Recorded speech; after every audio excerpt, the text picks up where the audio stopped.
Tonight's event is being sponsored by James Manarino and the Hometown Observer. James, did you want to say something? Sure. Good evening and welcome to everyone. We're thrilled to be sponsoring tonight. There's some sodas and water bottles and cookies if anyone would like, just help yourself. And the Hometown Observer is a fairly new paper. We should be going to every home in Mount Airy, Newmarket, Urbana. We're working out the kinks right now. But anyway, I hope you're getting the paper. If you're not, see me afterwards. But happy to be here, and I know you want to hear from the candidates, so I'll shut up now. Thank you.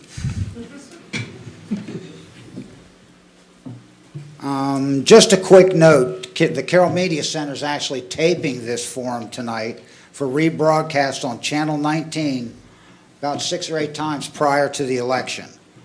A live webcast is running right now at www.carrollmediacenter.org. Monday, 4/28 at 7:30 p.m., Tuesday, 4/29 at 12 and 7:30, Wednesday at 9:30 and 12:30, and Sunday, May 4th at 5:30 p.m. A little bit about the candidates. Pat Rockenberg, our mayor, is running uncontested. Councilman Scott Strong, Ken Phoebus, and John Stumeyer are all candidates for the 2 seats that will be remaining on the council. I want to thank you guys for taking the time to come and do this. I know it's thrown together quick, but thanks anyways. I also want to thank you all for coming out. It's nice to see people interested in our elections down here. And a special thanks to Bill Butts, the chair of the Mount Airy Planning Commission, for putting all this together. A few reminders: the election will be held Monday, May 5th at the Mount Airy Volunteer Firemen's Activities Building on Twin Arch Road. Polls are open from 7 a.m. until 8 p.m. The results will be announced later on at the town council meeting. I've been asked by Carroll Media to tell everybody if you have a question and you come up here, speak into the microphones. It's hard to hear in this room if you don't, and it's absolutely impossible to hear on TV if you don't. And you guys too. They really request that we speak into the microphones. And oh yeah, please turn off your cell phones if you haven't already. Mr. Butts? All right. Before we get started and we have the candidates introduce themselves to you, I might mention, and perhaps you wondered why Councilman King said there were 3 individuals running for town council, but you only see 2 in addition to the mayor. John Stumeyer, the 3rd individual who's a candidate for council, has a second job. He teaches driver's ed, and so he's going to be a little bit late getting here. We'll do our best to catch him up, but he'll be sitting here in this 3rd seat. So it's not that Bob can't count. We're temporarily missing one of our council candidates. Okay? First off, we're going to ask the 3 gentlemen who are here to introduce themselves to you.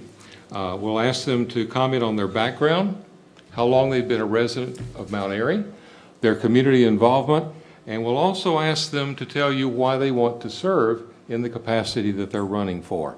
We'll start first with Pat Rockenberg. Thank you, Bill. First of all, I'd like to thank the Hometown Observer. James, welcome to the neighborhood. We're glad to have you here. I'd also like to thank Carroll Media Center. I'd like to thank Councilman Bob King and Chairman Bill Butts. Thank you for putting this together, and it was last minute, so I appreciate your efforts very much. And I want to thank you, the audience, for being here tonight, coming out on this wet evening, and those in the viewing audience that can be here. My name is Pat Rockenberg. It's been my honor to serve as your mayor for the last 4 years. I came to town about 17 years ago, and what I like to say is, no, I wasn't born here all my life, but I got here as quick as I could. And shortly after coming to town, 15 years ago, I started getting involved in local issues, mainly because I was concerned about the growth that was impacting our neighborhoods and the impact it was having on my then young daughter who was in the 3rd grade and sitting in portables. So I became very passionate about those issues, and I worked with other citizens that were also concerned about those issues, and 15 years later, I'm still here. Along those 15 years, I've enjoyed working on the recycling committee. I've enjoyed working on planning and zoning. I enjoyed chairing the growth development task force. There's been numbers of projects I've been proud to work with other citizens on. We've accomplished things such as open space requirements, design guidelines, a phenomenal town survey. We brought a very unpopular growth decision to referendum. That was something pretty much unheard of in the state, but the citizens of Mount Airy spoke, and I was very proud to be a part of that. I've continued to be proud to be your mayor. Projects since becoming mayor have been, again, another teen center with Mary Beth Rook. We've redirected staff, and we've reassigned staff to have a more functioning staff government. I think everybody knows it's better than ever. We've had a larger community outreach. Now when we go to rezone properties, you'll see huge signs on them. We've also expanded our outreach. We've added a Facebook page. We've had postings. We've added Twitter. We've come into the 21st century in the last 4 years. I'm very proud to be a part of that and the people that made that happen. Going forward, I look forward to the next 3 years. As people may or may not know, this is a shorter term. I look forward to working with either of these gentlemen here. I've worked with them on other projects, and I'm proud to sit with him here today at this table, as well as John, who I believe just arrived. So that's fantastic, and I look forward to this discussion today so people can know where we stand. Thank you. All right. Kim? Thank you very much, and I echo the mayor's sentiment. I wouldn't have come out tonight. I was thinking it's raining, or it was raining out there earlier, but we do thank everyone for coming out and supporting this forum. It was very nice of you. I was born down in the Lisbon, Florence area, and I've lived in this area for my entire life so far, and we moved to Mount Airy in 1997.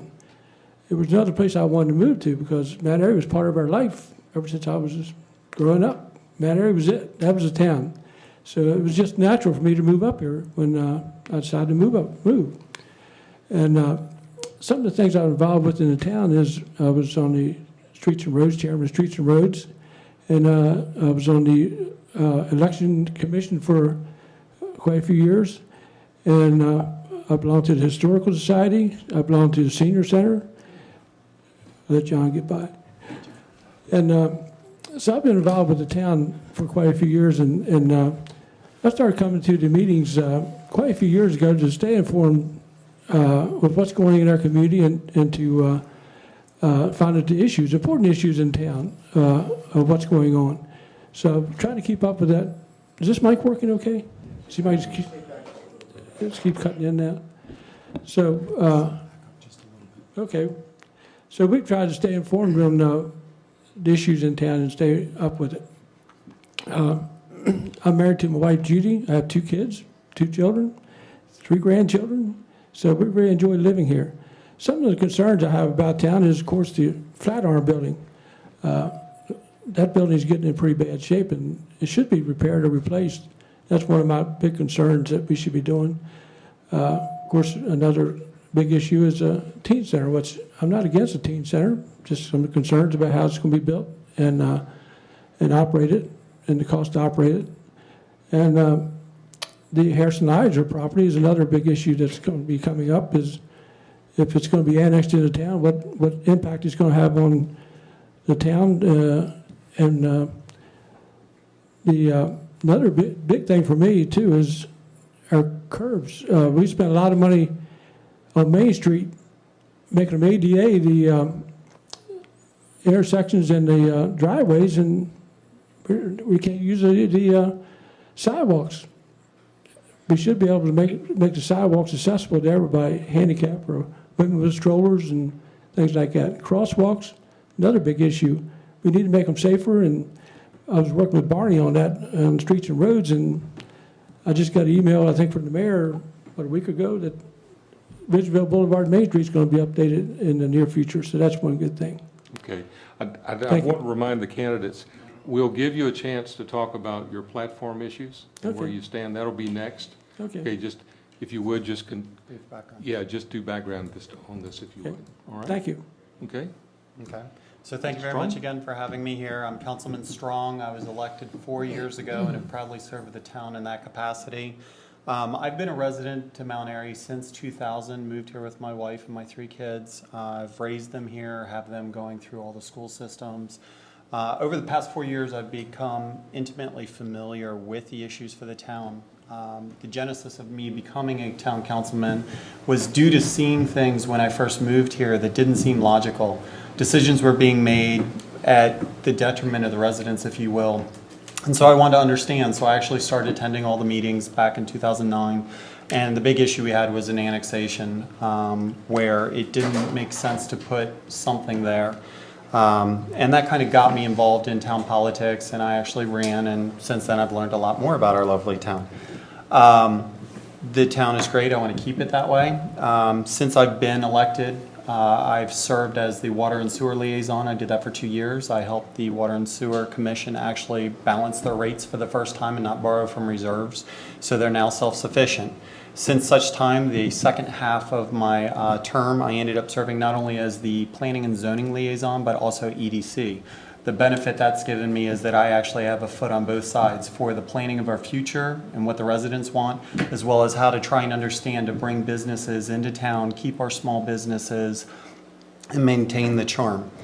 And the only other thing I would say in passing is that, most people who know me know I'm, very logical. I stick to the facts. I try and keep emotions out of it. And that's all I'll say at this time until we get to the issues. Okay. John, we're starting first by everyone sharing their background, how long they've lived in Mount Airy, their involvement in the community, and why you're choosing to run this time. I'm John Stumeyer. I apologize for being late. I came straight here from work. I was teaching driving school. That's why I'm wearing the uniform. I grew up as a teenager just outside the town limits on Woodville Road.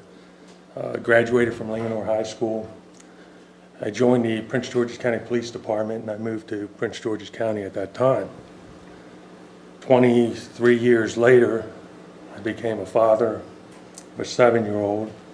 I wanted to move back to Mount Airy so that he could enjoy the environment that I had when I was growing up, the schools here.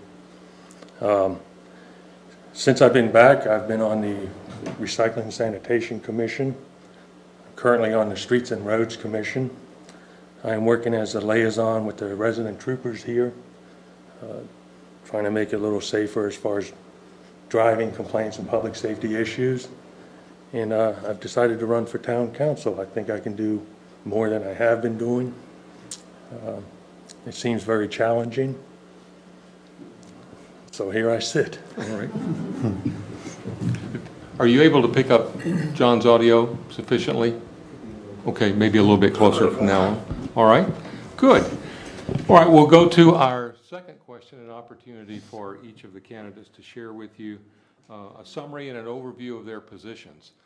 Ken, let's start with you on this question, if you would. This is a bit of a review of what you started to tell us before. Like I said, I got involved with the town to keep it informed about the issues. I just didn't want to read them in the paper. I wanted to come downtown and sit and to view what was going on firsthand. And there's a lot of important issues in town, like I was mentioning before. The Flatiron buildings should be a priority. The annexation of the Harrison Isles property is another big issue that's going to be coming before the council in the near future. And one thing about Mount Airy is people have an opportunity to come to the meetings and express their opinions. And that's one good thing I think about the council that you have now. They hear your opinions when you come. And that's one thing I've learned, to listen to you, to hear your opinions on different issues, because I don't know everything, but I'm willing to listen to you and make a decision on opinions of what you have sometimes that changes my opinion. So I'm willing to listen to you on important issues. Thank you. Okay. So I guess where I stand on issues, for the past 4 years, I've been trying to support our residents and their desires to continue to have a small town while I'm trying to maintain the economic growth that our town has prospered from. In those 4 years, we've actually ended up having a budget where we're exceeding using reserves. We're not having to depend on reserves anymore. We actually are borrowed from the general fund. We actually have a reserve fund that's in the excess of $11 million now that we can end up using down the road for necessary projects we might need. As far as some of my positions stand, I mean, being on the council, I've had the benefit, unlike my counterparts, to be more involved in the issues that we've had with the town. And while there's really no major issues right this second facing the town, there are the everyday issues that we have. And the way I kind of look at those issues is that it depends on what those issues are for which residents and why they're important. We have issues such as traffic that's been mentioned. There's concerns about, different areas where it's residential, it could be Main Street. We have the school situation where county commissioners aren't providing funding for the schools. We have impact from Frederick County with Monrovia and doing buildings there that I'm concerned about, or our own internal growth on 27 with Harrison Legier and how Carroll County wants to work with us on that property. All these types of impacts I've been having to deal with for the past 4 years. And I like puzzles. I like to try and figure out things and figure out solutions. And one of the solutions to the puzzle that I found in the past 4 years was actually working on the council and getting it from a state where we were uncivil, which everybody saw that. The newspapers used to think it was a nice show to watch every time, to actually calling us boring because we work together so well that even if we disagree as a body on certain issues, and we've had a few of them that we've disagreed on, we managed to walk away with the understanding that we're still all friends, we still all have a job to do here, and we move on. There's no hard feelings. So I take that a lot of pride in that accomplishment above all else, that I was able to be a part of that and hope to continue that in my next term. Thank you. Okay. John? As a police officer, one of my issues is public safety. During my campaign, I've had a lot of people tell me that they're concerned about speeding in the town, vandalisms in the town, people passing some school buses in the town. I have experience with that. That's why I went ahead and became the liaison with the state police. The other issue I have is growth and water usage. I came back here to have a small town environment for my son. I do not want to see the town grow any more residential developments. I want to see the town stay pretty much as it is. The water concerns I have is if we have a surplus now, I understand it's about 60,000 gallons a day. There's a plan for that. 20,000 gallons are going to go to revitalize Main Street. It's a 3-year plan.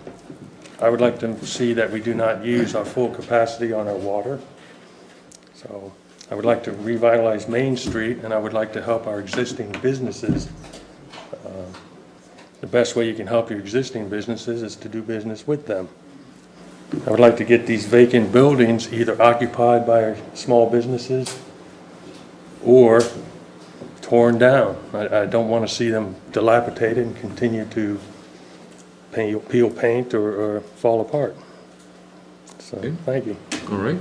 Pat, your Okay, turn. will we be delving into the details of several of these issues? Because there's so many. Not yet. Not yet. Okay, then I'll just touch on them briefly. Just general Touch on positions them at this point. generally, okay. Well, one of the hot topic issues, teen center, actually community center, which would have a teen center element. Mount Airy does not have a unifying high school. We're split by counties. Our children go in different directions. I feel strongly we need a community center in this town. I think this town can support a community center. I am concerned with how it will be managed going forward, and that's why I'm looking for a private-public partnership instead of the town simply just owning it flat out. In a private-public partnership, we have to be ready to make some concessions, and I'm willing to make those for the children of our neighborhood. So I'd like to consider that. Another issue is revitalizing Main Street. Main Street is the heart of downtown. I've read the surveys. I hope people out there running for council, they're reading the surveys. People want downtown revitalized, such as Flatiron buildings. I see Ken has read it. I know Scott feels the same way, and John, he mentioned it. We need to revitalize Main Street. We have events down here that I'd like to see us support more. We're losing some interest in that. I'd like to see some energy back into Main Street. I'm very glad that the state invested all that money in our sidewalks to make them safe and easier to transfers. I understand there may be some other issues we should talk about. I'd like to see Center Street poke through, give us more development downtown, and we should be supporting our local businesses. I feel strongly about the economic engine of our town. Unlike some of my counterparts, the economic engine of this town is our property values and maintaining those property values. It's just not about getting as many businesses downtown as we can, or downtown or throughout Mount Airy, just throwing them in for the sake of having them. We need to have businesses or any development that serves the community. Our property values are our economic engine. That's where our budget is fed from. Other issues is public outreach, and like I say, we've accomplished that. We now have a web page, Facebook. Well, we always had a web. We have a Facebook page. We have Twitter. We're reaching out. It's lively posting. As far as public safety, big issues. John has worked on that with me as well. We're doing innovative things in town as far as public safety. We're now going out getting studies when people complain. If you all go by the library, you will see the first solar flashing light in Mount Airy. And we may see more of that. You may see some traffic circles. We need to get innovative because now that growth is no longer a hot topic, traffic safety is, and speeding is the #1 concern. We talked about water and growth. Again, we did find we have the capacity of 60,000 gallons. I would like to see that go towards downtown revitalization, and it could have a mixed element down there with downtown revitalization. And if we're going to delve deeper, I think I'll yield the rest of my time. Okay. All right. Okay, now we're going to move into the part of the forum where we give our audience the opportunity to ask questions.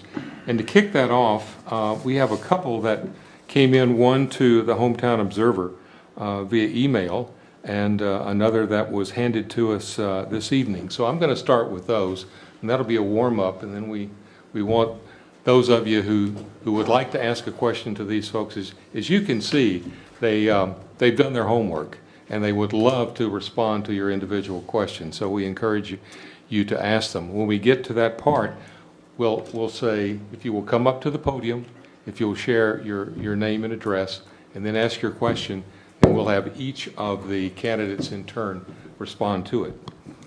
Okay, the first one. What is your opinion on the status of 1010 South Main Street? Let's start, John, with you on that, and then we'll go to Ken, and then Scott, and then we'll go to the mayor. 1010 South Main Street is a building or a situation I would like to have resolved, whether it be help that business with a special exemption to establish itself, the sign business that's applying for the special exemptions for the last several months. If we were to give them a special exemption, I would like to see that be a very strict special exemption concerning exterior lighting, must be off at night, short business hours, closed at 5 or 6 p.m., no parking in the front of the buildings at night, idling vehicles at night, something that can coexist with the residents that live there. If it's possible, I'd like to see a special exemption expire yearly so that if they don't abide by those rules, the exemption goes away and it converts back to residential property. That, I think, is the easiest, quickest resolution to the building the way it looks now, with the peeling paint in the front, the mobile home out front. You know, I'd like to see something done. If that cannot be done, I'd like to see them moved out. And then the town possibly purchase the property and put something else there, or make it available for residential development, houses. You know, but I don't want to see this issue still an issue next year. I'd like to get something done, and I don't want to see it as a vacant building that brings down the value to the houses near it and brings down the value to town. That also the other vacant buildings in town, I'd like to see something done with those. All right. That is. Can remember was always a business there. It's a shame that we cannot come to some sort of agreement, like John said, with 1010 South Main Street to have it continue to operate. And I would be open to a suggestion, if it ever comes up, to view that. I would not make a decision right now on it, because I would like to see what they proposed, what kind of exemption he's talking about to go there. And I'll reserve that till it's proposed. Okay. So for 1010 Main Street, I've actually had the ability to make decisions and hear information about 1010 Main Street since I've been on the council. 1010 Main Street's owner, unfortunately, is put into a predicament where they purchased a piece of property, for those in the audience that don't know, that had a historical background at one time of being a business or having multiple businesses there. And it was under a special exception. The problem they ran into, though, is the special exception lapsed, and therefore it reverted back to residential and now is surrounded by residential property. As a council person, what was proposed in front of me was trying to make these special exceptions for this property in a residential neighborhood to run a sign business. And for those individuals who have actually seen some sign businesses, we have some that are successful going on Center Street or otherwise. They're pretty busy. They run during the day. There's big trucks there. It would be an impact to residents in a neighborhood for something like that to be running there. And I know the owner had actually approached the town multiple times. There was council individuals that wanted to try and pass something to help this owner out. And we as a town did try to hear all of the arguments or come up with creative ways to help them. And there was really no way that we could agree on that, specifically with the residents' needs there. So until such time that something's proposed that would benefit the residents and the town, I could not see trying to make some special exception for a business again in that area. Nor could I end up going under the auspice of trying to force out somebody who lives there and had bought a piece of property just because we don't want, whether they live there or a business or otherwise. It's their right to buy the property. It just needs to conform to what the town has zoned everything for. Thank you. He already. He's already answered, all right. But if you want to answer it, you want to. No, that's right, that's right, I started with you. Good, thank you. Started with South 1010 Main Street, I am opposed to an exception for commercial use in that space. I've been opposed to probably the first 3 ordinances that were brought forward, and I thought it was a waste of taxpayer money to do so. That's an industrial use, it has no business there. That being said, I'm a huge history buff, and there is a win-win situation. Councilman Bob King introduced that win-win situation, and that is, along the lines of what John was talking about, putting strict standards on that particular business owner to, one, restore the front of that building, make it look like it did back in the 30s when it was a gas station. There's a beautiful limestone Chevy emblem I'd love to see preserved. Along with that, he'd have to put out a placard and make that space available for people that would like to stop by and visit. Along with that came, he would have to keep all his vehicles in the back. His business would not be noticed. And if he was willing to comply, these were very strict standards. If he's willing to comply, I'm willing to accept that proposal. Keep in mind, the mayor does not vote on these issues, but I would support it, I would lobby for it. I think it's a good use. And another thing that I really liked about this, because it comes down to me for enforcement. These guys make the laws. It comes to me for enforcement. They put a 3 kick-out clause in there. 3 strikes, you're out. It's similar to the 1-year exception that John talked about. First I ever heard that. But it's a good idea. So we had some leverage, because quite honestly, I don't know if this particular business can make it. I really don't know. I talked to residents, and it's kind of mixed. But I know I want to restore that place. I want to see the Chevy heritage restored there. I do look at that. George Washington didn't sleep there, but it is historic to Mount Airy, and it's a far cry better than it used to be. And if we can find the win-win, I'm going for that. But as far as on the ground, supporting it, no, it shouldn't be there. But you give me something else, Councilman King has, I'm supporting it. Good, good. All right, we had a question sent in to us via email from Mary Ann and Jay Gaver, who are Mount Airy residents. And their request goes like this. Our concern is the driveway for Anita's Liquors, which is located roughly in the intersection of Route 144 and Main Street. At peak traffic times, especially Friday late afternoon and evening, we've seen many near misses as people dart in and out of this establishment. Would you consider relocating their entrance or exit route, or at the very minimum require people to make a right-hand turn only when exiting? We feel strongly this area is an accident waiting to happen, and that safety for our town residents needs to be considered. What can be done about this? Kim? I would certainly support making a right-hand turn out of that establishment. It is very dangerous. I've been in there and tried to get out, and it is dangerous. So I would totally support a right-hand turn only coming out of there. And I think it would be very much safer, and I think that's the way I would go with that, make a right-hand turn out of there. So one of the things I would go with for everybody who doesn't know too is that we actually are proposing a traffic study for the town so that not only Anita's Liquors, but we can look at all the other roads in town to assess the load and impact of any change we're going to end up making. The benefit of that would be for Anita's Liquors to do a study and see that I've been driving through there before and a left turn's next to impossible because you come right up to the light. Coming up with creative ideas of either a right turn. I don't think there's any other, you asked about moving the driveway. I don't think there's any other way out of that building short of impeding the businesses beside it, but there could be creative solutions. I think definitely a right would be a safer avenue than making a left, so I would fully support something like that and look forward to the traffic study. I also don't think there's a way to move the entrance. I would support a right turn only. I would support that immediately. But I would like to see also what the traffic study would come up with and as far as any other recommendations. Well, I'd like to commend Ken on volunteering that he has exited from the liquor store. Just for my wife. Well, I understand that. And I've also ran to the store for Mary Beth a few times, never myself. That being said, I want to thank Marianne. She's a member of our beautification committee, and I want to thank her. And she also brought an issue to town with the Exxon light that we just got installed. So thank her for that. They're always up on public safety. Yeah, she nailed it. That's a problem. We should look at it. We should look at another entrance into it, and it's thanks to citizens bringing things forward that to our attention. Because quite honestly, I have exited there on rare occasions, and it has been a problem. So we should look at that. Maybe another entry. Part of the problem is the strip of land right next to it is owned by another person, so it's hard to give them access or a turn lane there. That's part of the problem. The shopping center. There's a gentleman in the audience, I think, that has something to do with the shopping center there. So.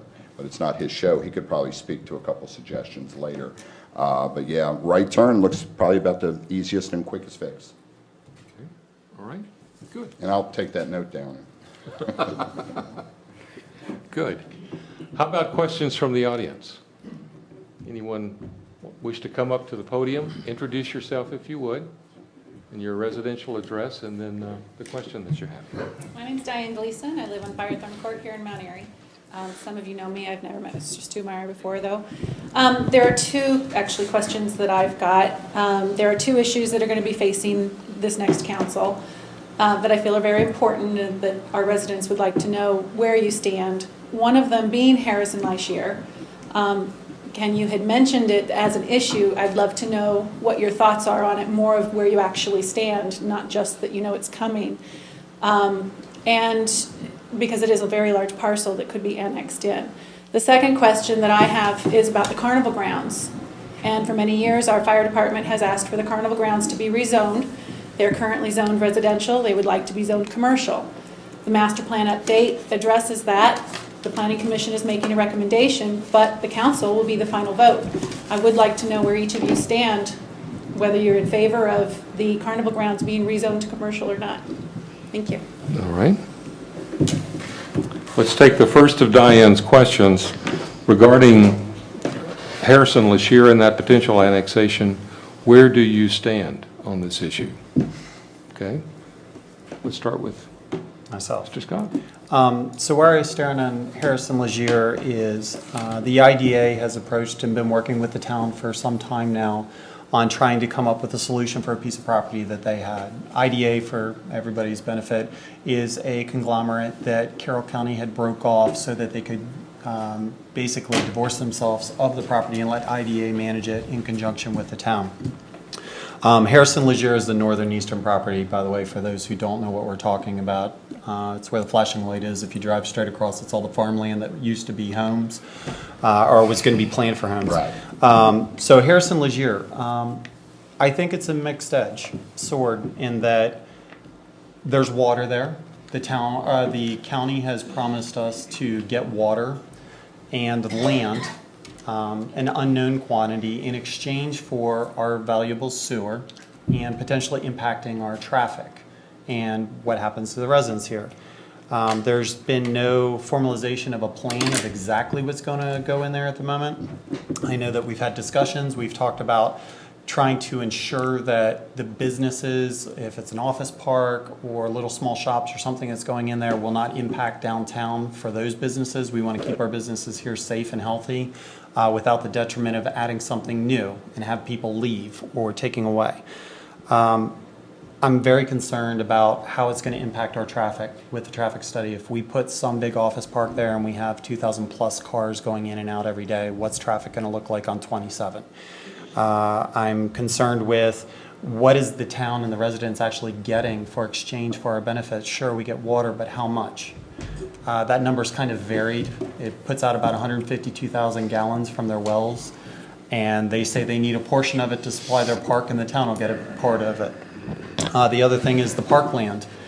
They said at first they would carve off a big chunk of the parkland in exchange for the sewer as well, but the town's going to have to put out some money for the sewer and hooking it up to the pipes.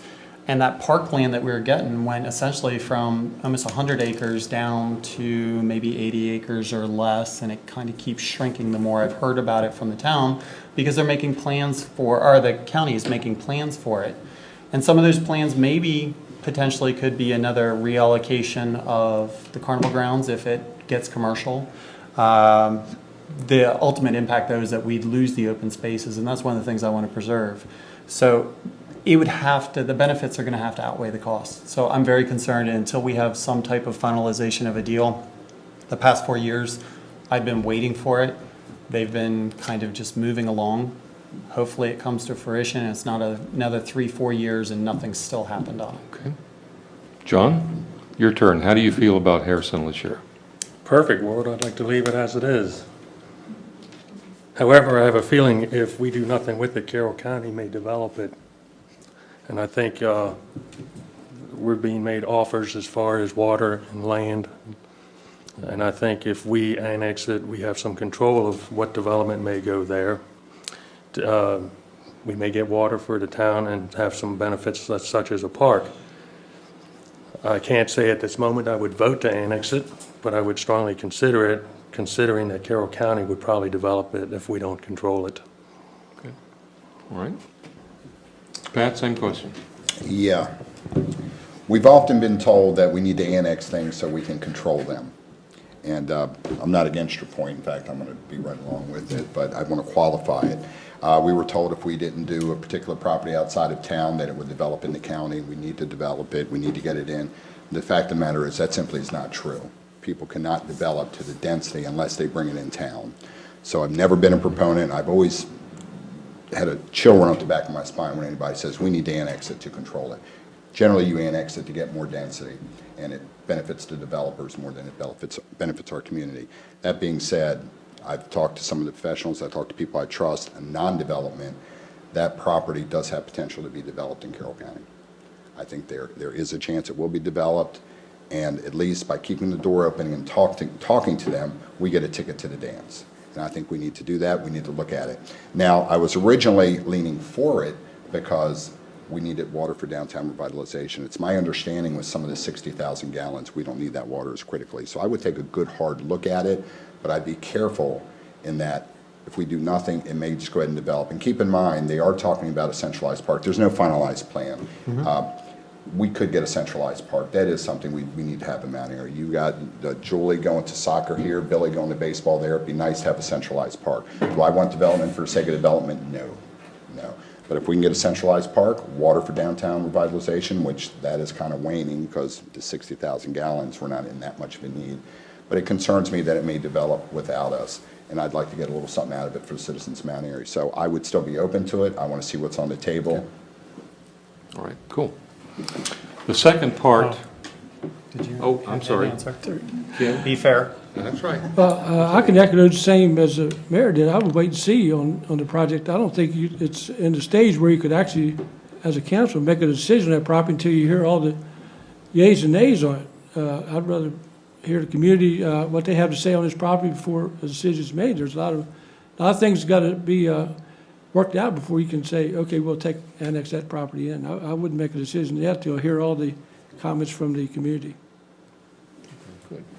Good. All right. I'm doing exactly what Carol Blackburn did at the last local forum. I get mixed up on who's spoken and who hasn't.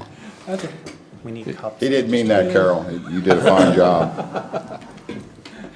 All right, the second part of Diane's question was with regard to the carnival grounds. John, will let you kick that off. In their rezoning request, she reinforced and reminded us that council does have the final say-so, even though a recommendation has been made by the Planning and Zoning Commission. Where do you stand on the zoning and utilization of the carnival grounds? I would like to see the carnival grounds stay as it is, but we are having a corridor study. I would like to wait and see what the corridor study tells us about the carnival grounds. If I were to vote today for commercial zoning on the carnival grounds today, I would say no. I do want to wait until we get the the corridor study done. We're spending some $70,000 to do that. Those are professionals handling the zoning corridor study. So up until the corridor study, my position would be no, but I'd be open to seeing what they have to say and consider, you know. Great. Ken, how about you next? The fire company's been part of this town since I can remember. And they're not like you're dealing with the developer there. These are part of the town people. Some of them are on commission, some of them have been elected officials. These firemen are part of the town. And some of the things that's been going on out there, I don't know how the town lets them get away with it in a residential neighborhood. That's residential, and we're allowing things to go on out there, the council is, carnivals and things in a residential area.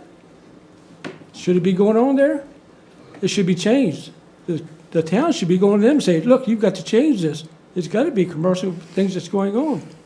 And my position is it should be commercial. That's what they're doing out there. Okay, Scott? Okay. So, my stance on the carnival grounds. Sorry, Scott. Okay, it's okay. My stance on the carnival grounds, just to be perfectly clear for the record, is that I do not support rezoning the carnival grounds at this time. It's been proposed over the past 20 years, and when I asked the fire council president, why do we need to rezone it now, there was no valid response given to me other than just because. I can't justify something on just because. There has to be a pressing need, something that's put in front of the town for us to say, okay, we need to really consider this now.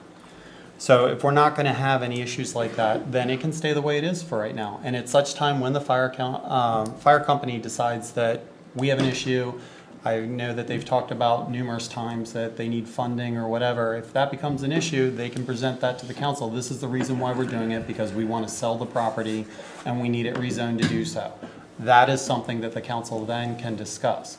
At this time, I am not for rezoning a property just because. Okay. Pat, where do you stand on the carnival grounds? In regards to Diane's comment, always bring it to Diane to bring the tough questions. I'm glad she did. I had heard that the Planning Commission recommendation was unanimous.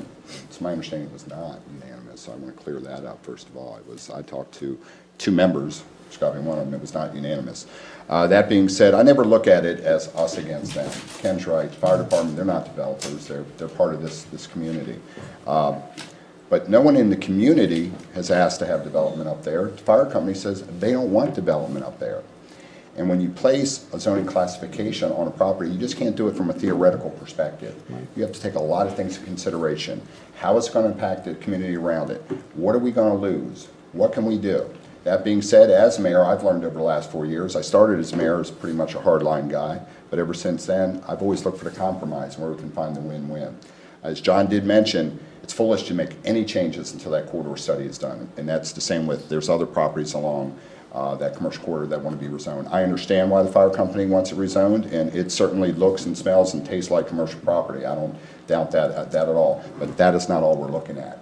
We're looking at land that's been sacred to this community for years. So I think there ought to be options on the table as far as, I think Councilman King actually brought the suggestion up, maybe it was Scott, that we get a right of first refusal.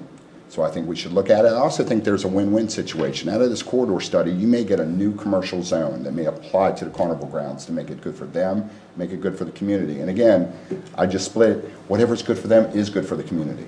But such things such as setbacks, berms. If you've driven down some new developments, you'll see where they've built berms. One of the things we don't want to see in Mount Airy is driving down Route 27 and it looking like Eldersburg. Let the corridor study happen. We may come up with a new zone, and then let's revisit it, because I think it's got a case there. And I also think you could put some development towards the back of that property. It's all in how you do things. Sometimes it's not so much the zoning, but it's how it gets developed. Right now, we have no safeguards in place. Let's do the study, look at those safeguards, and then perhaps consider it for a commercial zoning if it's designed right. Good. All right, we have a question that was submitted from the audience, which I'll ask and ask each of the candidates to respond to. What kind of programs would you support for a Mount Airy Community Center? Okay. You can ask me the tough ones first anytime you want. All right, then we'll let you start with this one. Not that one, though. I'll take that one. First and foremost, my heart is for a teen center. I operated 2 different teen centers in Mount Airy. I used to see the smiles on the faces of them kids as they lined up if I wasn't promptly here at 7:30 to get in here and just hang out with each other. I hear out in the community, we need something for the teens. I'm seeing some vandalism in town. I think the teens need a place to go. As I've always said, we're divided by different high schools. We need a place where they can come together. So my biggest push for community center is teens. That being said, I've been very excited to work with the Arts Council over the past year, and I can't tell you what it's meant to this community. Besides bumping me off the headlines of the Messenger every other edition, you know, people just, they come down here, it's put a punch of energy into the town, and they've inspired me to do a lot of things. As you can see, we put up a picture hanging system to get the most use out of Town Hall, originally thinking for the Arts Council, but since you see we did a historical display here, we now have projects that we're working on in town displayed on the hall. We're playing music down Main Streets on warmer weekend afternoon. So the Arts Council is just, it's inspiring young people. I even got up on stage and performed. That's something I would not normally do. So the art, yeah, well, it wasn't that pretty, but at any rate, it happened. So this is something that I'd like to see some kind of arts element, a teen element. And we did form a task force to tell us what other, but I think it's important. If you look over there, there's the 3 steps for the community center. First we have to determine what needs aren't being met, because quite honestly, if needs are being met, we should be addressing them. They're being met elsewhere, let's not recreate the wheel. How do we meet those needs? And to me, the most important thing is ongoing management. And if we want to get into that later, I don't know if we will, but if we don't, there has been discussion at this council table, and I've disagreed with some of my associates in regards to private-public partnership, because there may be some duplication. We may need to throw a small weight room element into this to make it affordable for private industry to step in and run this thing. If not, the town would be saddled with the cost, and I don't want the town saddled with the cost. There's a way, again, to find a win-win, work with private industry, get a community center downtown if we do it right. But you have to be flexible. You can't say just because we're going to have a slight competition with an existing business that we can't do this. Because if that were the case, quite honestly, we wouldn't have public libraries, we wouldn't have festivals on Main Street, we wouldn't have loan programs to bring in new businesses, because all of those compete with existing businesses. You don't want to duplicate what's here in town, but skirting it on the side and having some element, I think it's fine. Thoroughly support the community center. All right. Ken, how about you? I agree. I'll support a community center. And also, I think you have to be aware that we do not compete against other businesses in town when you create one. And there is a task force, like the mayor said, that I've attended a couple of their meetings, and that's what they're assessing now, the needs for the town. What does a teen center need? What does a community center needs of it now? That's what the assessment is for. So I'll wait to see what they come up with as far as what they recommend as far as the needs for the town. Okay. The specific question was, what kinds of programs would you support for the community center? Do you have some particular ones in mind, or? No, I'm waiting to see what they're. Okay. All right. Okay. Scott? So yes, of course, I support a community center. I have since the inception when it was first mentioned by the mayor, and he's working through it. There's challenges, as the mayor stated, for finding out what those programs need to be, where can it be. We've looked at different properties in town to put community centers. We've talked about the Flatiron Building, and then if it ends up getting reconfigured when we are repairing it, to potentially put something in there. So we're looking at all those options. More specifically to the programs, which was what the question is, I support a mixed use type approach for programs. I don't think it should just be a community center for one need. Community centers are to bring the community together as a whole. So we need to have the arts, definitely. The Arts Council has been using Town Hall. I think they need a space where they can end up doing shows, people can end up doing projects. Maybe we end up having meetings there of certain capacities. There could be other things. The teens and the youths definitely need a space in which they can do activities. What those activities are could range from anything to, depending on how the floor is laid out, it could be sports related, like it's a gym floor or something, kickball, something, but they do need a place to go.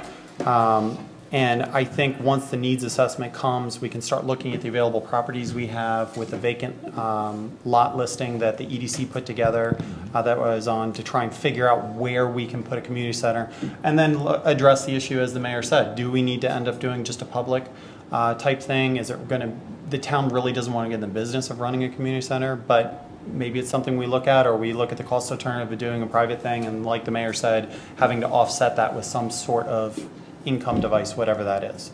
Okay. John, your turn. I think a community center would have to be built in such a way that we could have numerous programs. It's for one night, it could be the Boy Scouts, the next night could be movies, the next night could be basketball. I think we need to set it up where usually it's geared towards the younger people in town. But I think we need to be careful where we put it, that it's accessible, that the teenagers can walk there maybe from their homes. I can't limit myself to any one certain program because I think it should be numerous. It should be available to whoever may need to use it on a certain night. All right, very good. Any other questions from the audience? We encourage you to come up to the podium, introduce yourself, and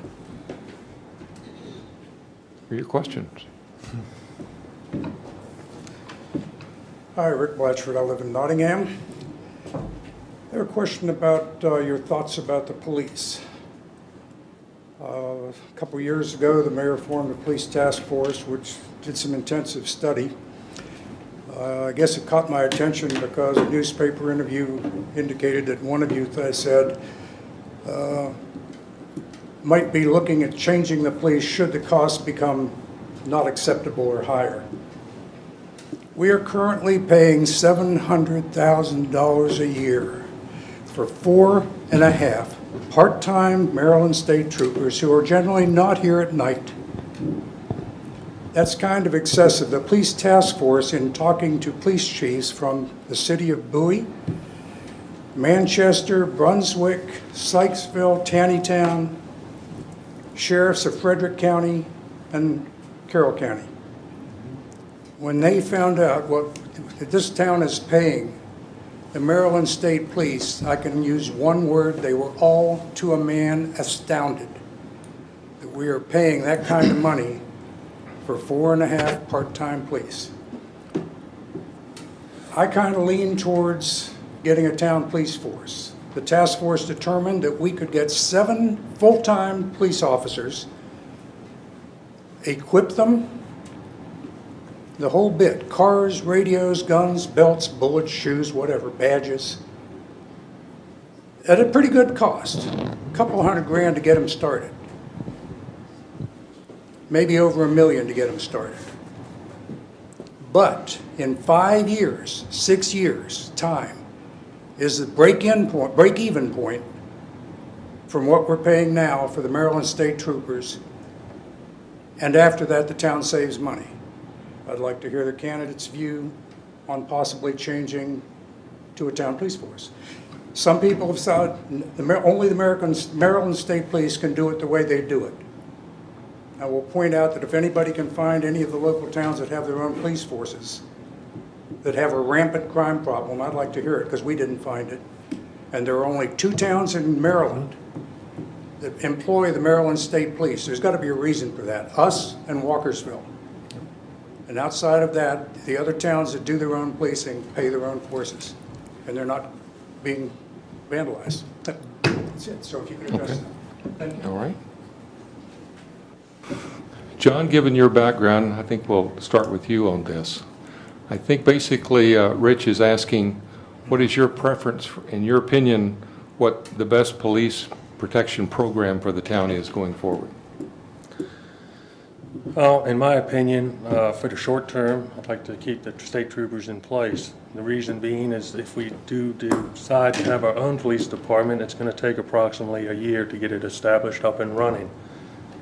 I eventually would like to see our own police department. I do not want to see a point where we do not have state police or our own department. I don't want to see that in the middle.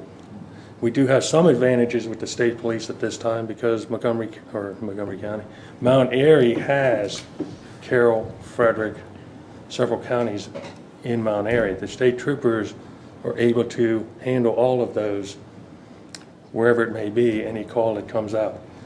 If we get rid of the state police immediately and go to form our own department without an interim, then we have to depend on each county. The way the borders work with the police departments, Mount Airy is sort of at the end of each county, end of your patrol beat, so our response time from the counties are going to be longer than with the state police here in town. Now, the state police, in my opinion, they're doing a very good job. I've been working with them. They are doing a good job. The one problem I see is they are troopers and they think like troopers. I want them to think more like town police officers. A little less traffic, a little more visiting businesses, assisting people. If someone goes on vacation, checking on their houses, things like that. I would like to move to a town police department. I would like to do it sooner than later. I just think we need the troopers at least a year to do that. And if we move to a town police department, I'd be the first one to apply. Okay. Ken, how about you? Actually, I think the number now is we have 5 full-time policemen, if I'm not mistaken. I think it was 4.5. I think we're up to 5. I think so. We gained a half a police. And we do have agreement that they're 24 hours protection here now with the state police. Also agree with what Rick is saying about the cost. If the cost gets too much for the state police, we should be looking at our own police department. But I think we need to really run the bottom line on the figures to see the actual cost, what it would cost to start a police force and to maintain one. And also, would somebody be using this as a stepping stone if the salary's not good to go to another police department, maybe where the salary's not better? So it's a lot to consider when you take on a police department. You're talking a whole new department, and you'd have to have housing somewhere for them, and to maintain one our own. And I think before we do that, we really got to run some figures on what it really would cost. Okay, thank Scott? you. So the police is actually something that I discussed the first time I ended up running, and a need for us as a town to start looking at our own police force. I still think that need is there. Currently, the state police are fulfilling the protection of our town, but it is at a great cost, and that cost has consistently gone up every single year. Due to the part of the mayor's effort last year, he worked with the state police and he actually got them to reduce their costs slightly. So there wasn't an impeding need, but the cost jumped right back up this year when we just did the budget numbers. I think we need our own police force. I think that we need to do it sooner than later. And maybe it's not just we're going to go out and buy our own cars and the infrastructure and everything. We may need to end up doing a middle ground. The police task force, I was familiar with it. I had actually researched a lot of it on my own. As Mr. Blatchford ended up pointing out, there are only 2 municipalities in the state of Maryland that are using the state police. Part of that reason that's kind of lost in the noise right now, that unfortunately he didn't have enough time to give the whole report, but I appreciate it, is that the state police are pulled away in 4 counties because of where we are right now. The response time's over 20 minutes for them to come. We could get a quicker response time from probably the county sheriff showing up, because they're constantly being pulled out to address things on Route 70. They're going down to Walkersville. They're going other areas that they need to go to. Westminster is the closest barracks that they usually send a trooper from when we have an issue, if they're not in the town. In conjunction with that, the actual figures that were brought up by some of my peers here, the figures were run by the task force and went through it. They did an extensive analysis and provided to the town council and said, here's what it's going to cost the town, here's where we come out with a break-even number.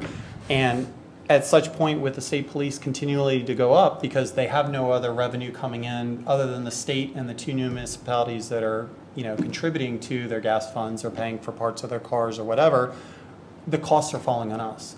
So there is going to be a point where we need to actually invest in our town and the protection of our town and know that that protection is going to be here when we need it. So I would support going towards our own one sooner than later. All right. Pat, how do you feel? I want to thank Rick for his service. He's served on the Growth Task Force, not the Growth Task Force. He actually did serve on the Growth Task Force. He also served on the Police Task Force. And their recommendation was, and I was pretty much to go with your own force, they're a contractor that I'm dealing with, so I never want them to feel overly comfortable. One of the issues we had when I formed the task force for the police was we were looking at cost escalations in the $100,000 range per year, going up to $1 million a year. That gave me a little bit of heartburn, and my fiduciary responsibility was to review that closely, and why that came under some scrutiny from some, we had to do it. As a result, or by coincidence, the price went down the following year. The price is pretty much held. There's been a cost increase. I believe it was $30,000 this year. Costs fluctuate because vehicles, this, whatever, but there's been minor adjustments. So about 2 weeks ago, I had asked the staff to compile our cost increases since the task force. That information is ready for you. We're going to sit down. We're going to discuss. As Councilman Strong noted, I don't want people to think they're not here at night. They are. They are. And that's not what you noted. That was noted by somebody. They are here at night. There are, however, times where we have what we call barracks coverage.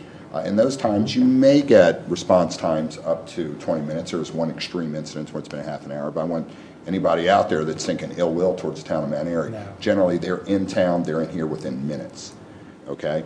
And by the way, when people think we would do totally without state police, we'll never do without state police as long as we live in the state of Maryland. If we form our own task force, you'll still have state police. We'll still have their resources. You still pay state taxes. You'll never do away with them. That being said, getting back to this subject, 5 years ago, it would have been unthinkable to move the state police out of Mount Airy. It's been an institution. Sergeant Grady was our Andy Taylor. And it's kind of a coincidence that we're named after the birthplace of Andy Taylor in Mount Airy, North Carolina. We wouldn't have thought of it.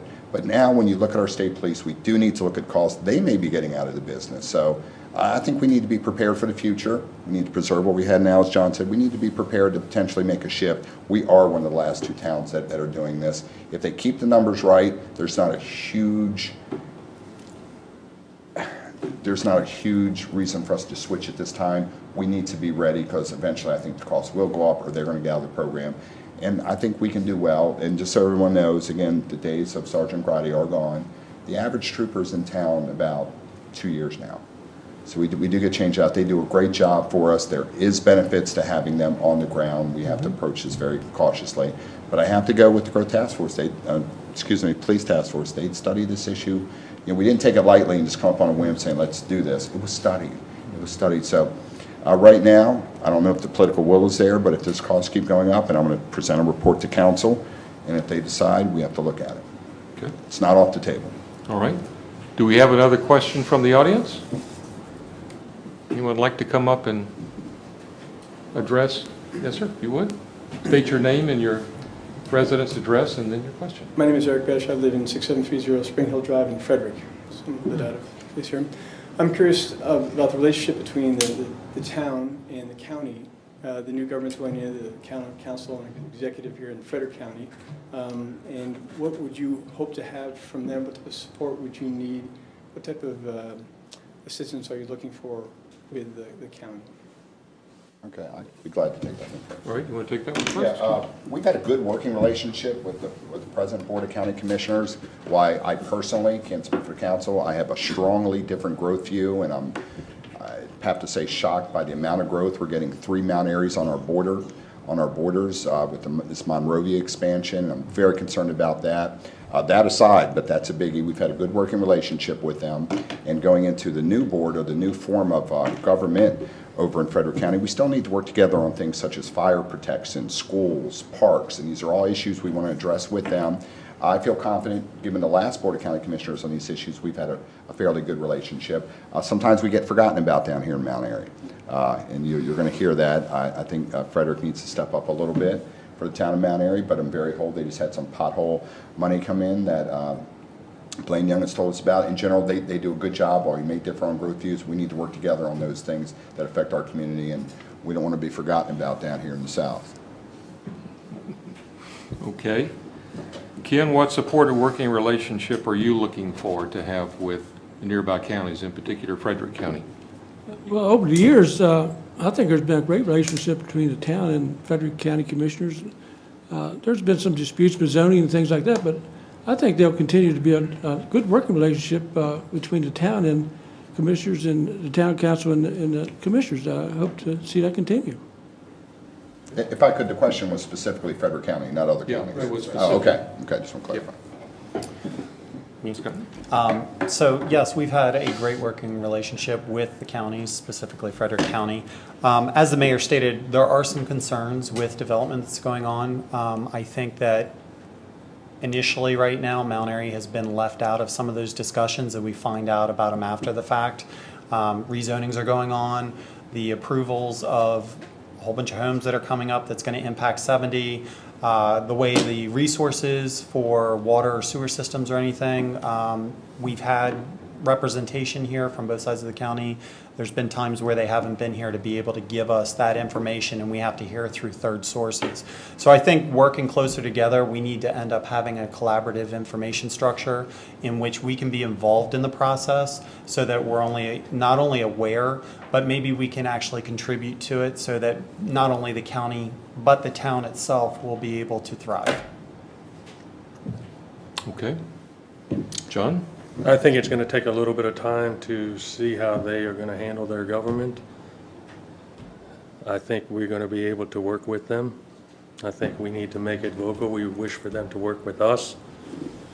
I think there'll be some adjustments. I don't like, as the other members said, some of the building they've been doing, but I don't think it'll be too much of a problem. I think we'll be able to work with them. Okay, good. We have another question. I'm Dick Swanson. I live on South Main Street. To let you know, I'm the chair of the Ethics Commission, so let me ask this question. Everybody sit up. This is where you start thinking Isn't very that where you go like carefully. this? As you're probably aware, the state changed the ethics law back in 2010, required compliance by 2011, and most notably, there's been a dispute between the town and the state in terms of the stringent requirements for reporting your personal finances as an elected official. June council meeting, there will be a vote on whether to continue to be in non-compliance by voting for the current proposed ethics ordinance, or to change it to become compliant with the state law. For 3 consecutive years, the state legislature has refused to make a change which would be required to bring us in compliance unless we vote to be in compliance. I would also point out that Carroll County has been in the same boat, and they are discussing actively whether they will now sign an ethics ordinance for the county that complies with state law. So I'd like to know your position on whether we should vote for compliance or continue non-compliance with state law on ethics at the June council meeting. Okay. Scott? Okay. You want to So start off? You pick the councilman that's had to deal with this consistently now. Absolutely. So where we are with the ethics issue right now is that this is something that the council has been discussing ongoing almost every single meeting, and I appreciate the efforts that the Ethics Commission has brought in keeping us aware as well as working with the county and state. The problem is that the current council, including myself, which I'll speak for me because I'm here, feels that it's overreaching for government to imply that anybody that is not in a position here, i.e. your spouse, your kids, etc., to have to claim any information. So what the state's proposing right now is that my father's sister's brother, in relationship of that, they would want to know everything. They want to know what stocks you have. They want to know if you have a timeshare somewhere. They want to know everything. Public officials, I think, we don't have a problem doing that. We have no problem. Open book, I have to do it for my job right now. I have to claim everything. That's not the issue. It's when you start enforcing it upon everybody that you touch that is not in this chain where I think it impedes our life, because I don't think any resident would want somebody going in and know everything about you and there's no need. In conjunction with that, it's not only just reporting. The state law mandates that any one of you, if we agree to this, can come in and just say, give it to me. And we would have to comply and just give it to you because you asked with no reason. That doesn't seem valid to me. So I think what the approach the council is taking right now, and something to note that was left out, is that we have our next MML convention. There's multiple municipalities that go to this event. We're actually going to be discussing this issue and waiting for an outcome for that on where the municipalities stand with regards to, do we get behind the ethics ordinance, or do we end up trying to go down to Annapolis and fight against it that it's not right. And as Dick ended up saying, Carroll County's in the same position right now. there are other municipalities that have said they're not for it as well, that there needs to be changes to it. So right now I'm not for it, and I want to end up seeing where everybody else goes, and that's it. Okay. John, how do you feel about the ethics ordinance? This is the first I've heard about it. It really is. Be ready. I'm not too concerned with them knowing my personal finances. I will not give them my mother's finances, my sister's. I will not do it. Government's reaching too far. Government often reaches too far. I'm not for that. My vote is no. Ken? For many years, I've been coming to the meetings. Dick has got up and stood, we're mandated by the state to do this. Man, Tirelessly. I didn't think I'd hear that tonight, Dick. Thought I'd get about one meeting without hearing that, but every meeting just about, Dick comes up. And I was really, when I first started coming to meetings, I've learned how much the state is really controls the town with certain mandates. And I think somewhere along the line, maybe, this may be one of them where you gotta say, okay, this is just a little bit too much. And I think we'd really need to look at this thing before it's voted on and take some discussion back to, with the other counties and take a real good look at this before it's voted on. I would. Pat? This bill was brought forward for mainly some issues that recently happened in PG County, Baltimore City. It really has no place in small-town Mount Airy, small-town government where we're basically volunteers. We have trouble enough getting people to serve in elected office. And to add that extra layer of exposure to them and their family members, let me just say to their family members, I don't support that at all. The city of Gaithersburg has been working on a compromise, not to limit the disclosure, but actually to give the state all the disclosure that they're asking for. However, when it comes to family members, it cannot be put on the internet. You have to go in, fill out a form to get the information. It puts another level, the same level that you would have if you were a federal employee. I think that's a fair compromise. I wouldn't sign the bill the way it is now. We've been working with the city of Gaithersburg. They spoke at our last Maryland Municipal League meeting. I actually went to Annapolis and testified before the state legislator in favor of this compromise bill, and I hope we get this through so we can encourage people to serve in small town government. Okay. And if I could add, municipalities smaller than us, they are exempt. We're right over that threshold where we're required, so let's keep that in mind. But I think that threshold should be raised as well. We're still a small town. Okay. Good answers. Anyone else wish to come up and ask a question?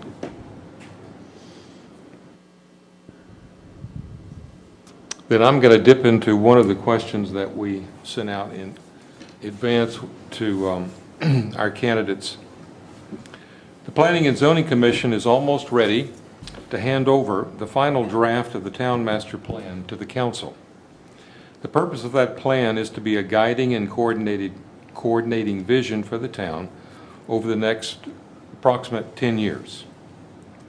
And I'd ask the candidates, as you look over that period, the next 10 years, in your opinion, what do you believe to be Mount Airy's greatest opportunities, greatest challenges, and most pressing needs? Okay. Who would like to start? I'll take it. Okay. So we got opportunities, challenges, and need. And by the way, I don't think I opened that email, but that's okay. So our greatest opportunities. You have one chance to preserve what you have. Once you build it, you can't unbuild it. So for me, the greatest opportunity is to preserve the green belt around Mount Airy, to preserve the farms around us. The citizens have spoken in the survey. They don't want any more growth. They don't want any more residential developments. We have an opportunity now to preserve that. So in the master plan, I think you're going to look at some properties that were just zoned up on paper to R2 in previous years. I think they should come back to either conservation zoning or agricultural zoning. I don't think that they should still have those R2 designations because it's not for the good of the town. It's not what citizens want. And with that, keep in mind, this is not down zoning. These people generally bought these large tracts of land as farms, as ag. So it's just something that you do shifting in master plans. And when you do a master plan, you do it for the benefit of the community. They may have bumped them up once. It's time to come back down. We have limited resources, and we simply don't want it. The second part of that question was? Greatest challenges. The greatest challenges? It's getting all the council to agree on that and to vote. But there's always going to be issues, compromises. Development is always going to want to develop, and so it's going to be a challenge because there is some development that is good for the town. You certainly want that. I do not believe in we will grow or we will die. I've never seen a town that have to move. And again, I want to reiterate, the largest source of our income is our tax base. We're a bedroom community. That's where we get our funding from. That being said, we need to support our local businesses, and if we can do something with zoning for downtown and to facilitate some growth downtown in the historic area, totally support that. And the third part of that was? Most pressing needs. Most pressing needs. Again, to bring the master plan back in line. When I was on the planning committee in the first master plan back in 2003, we had one comment from a citizen that did not have development or zoning changes. One comment. This master plan is a little different. Even though it's a few years old, you're working with the results of the 2007 town survey. So I think going forward, we need to do a survey right before we do every master plan update.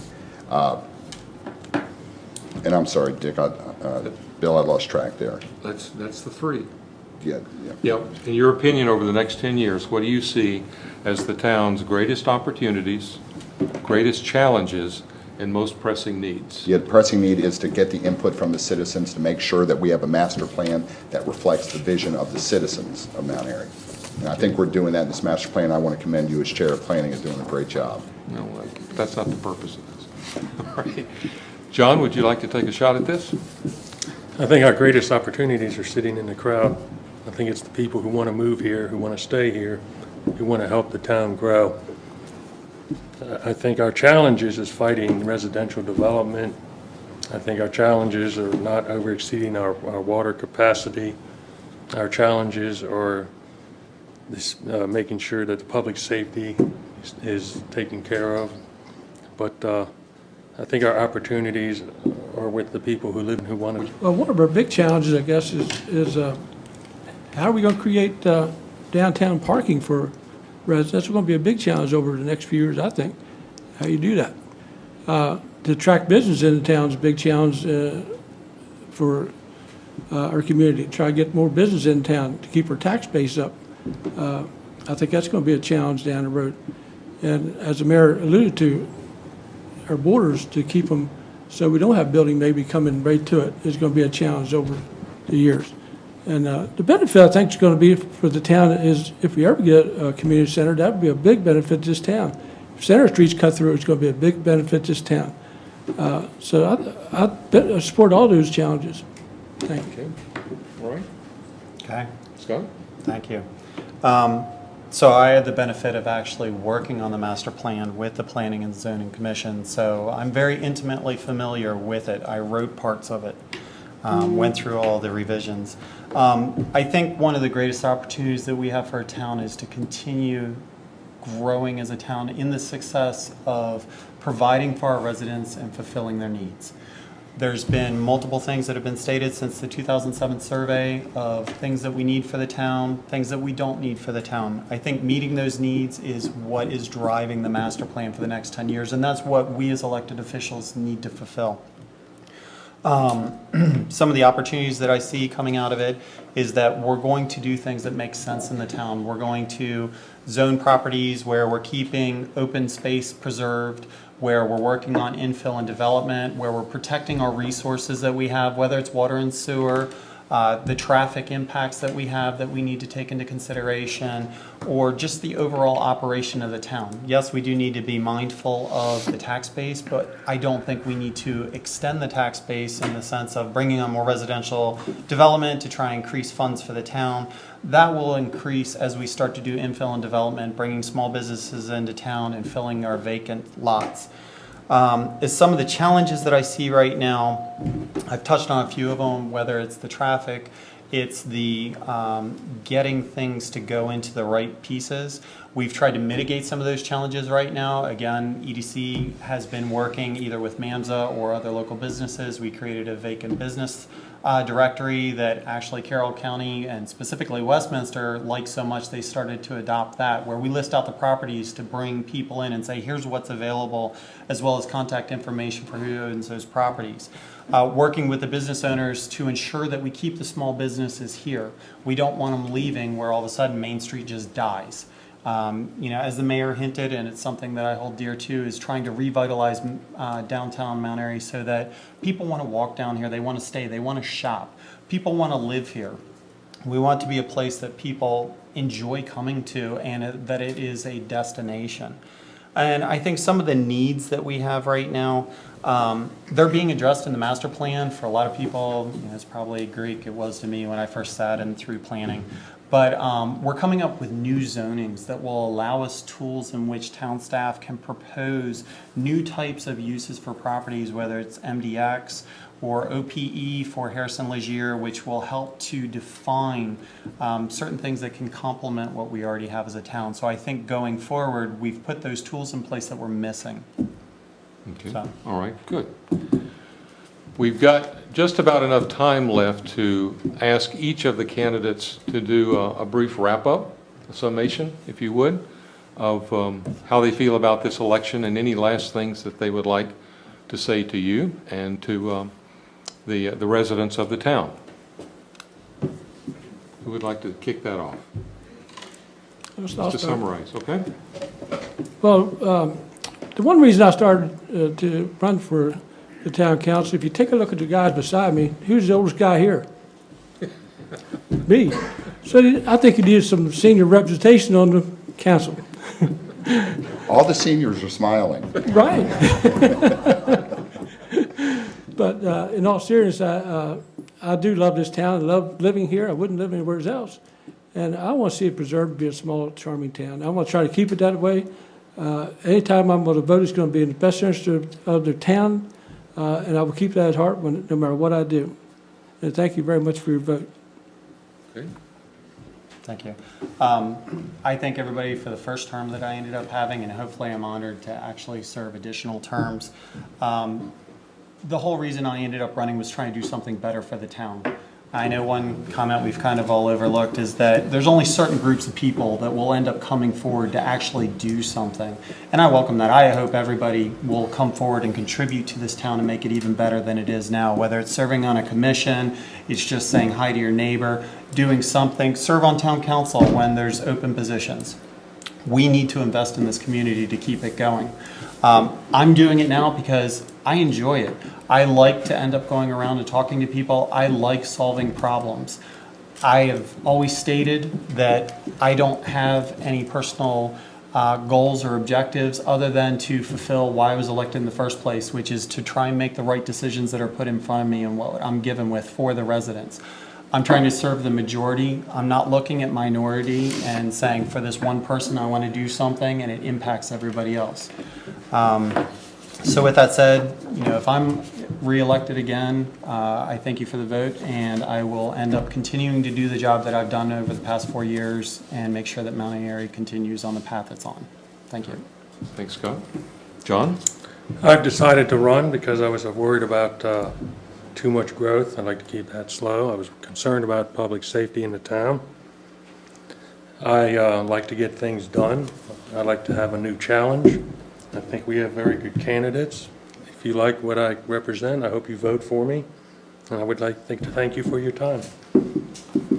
Okay. Okay. I'd like to thank the citizens for the past 4 years.